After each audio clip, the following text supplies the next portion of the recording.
আমার বাংলাদেশে বিজেপি সদস্যর সামনে একটি ছোট্ট সন্তান আমার ভাইরা পুরো আমার বাংলার মানচিত্রকে আলোকিত করে তুলেছে।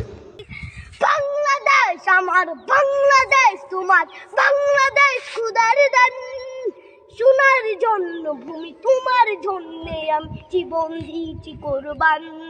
যেই গজলটা মুহিব খানের কণ্ঠে গাওয়া গজল, যেই গজলটা গেয়ে আল্লাহর বান্দা এই ছোট্ট বাচ্চা পুরো বাংলাদেশের প্রত্যেকটা মানুষের শিরায় শিরায় রক্তক্ষরণ করেছে।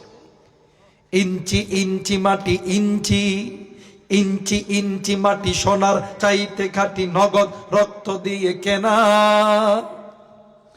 শত্রু বাহানাদার কেউ নিতে কেউ পারবে না।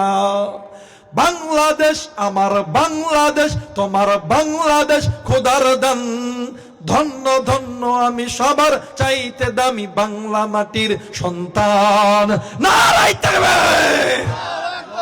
ওই সন্তানটা যখন গজল গাইতেছিল, ওই সন্তানের চিন্তা চেতনা দেখে আমি অবাক যে এতটুকু একটা সন্তান যার অন্তরের ভিতরে দেশ প্রেম, দেশের ভালোবাসা জাগ্রত হয়ে গেছে, একজন বিজেপির সদস্যকে বুঝিয়ে দিচ্ছে যে আমাদের মধ্যে দেশ প্রেম আছে।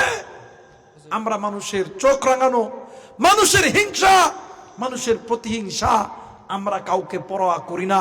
আমরা পরোয়া করি একমাত্র আরশের মালিক আল্লাহকে। কথা বলেন ঠিক কিনা?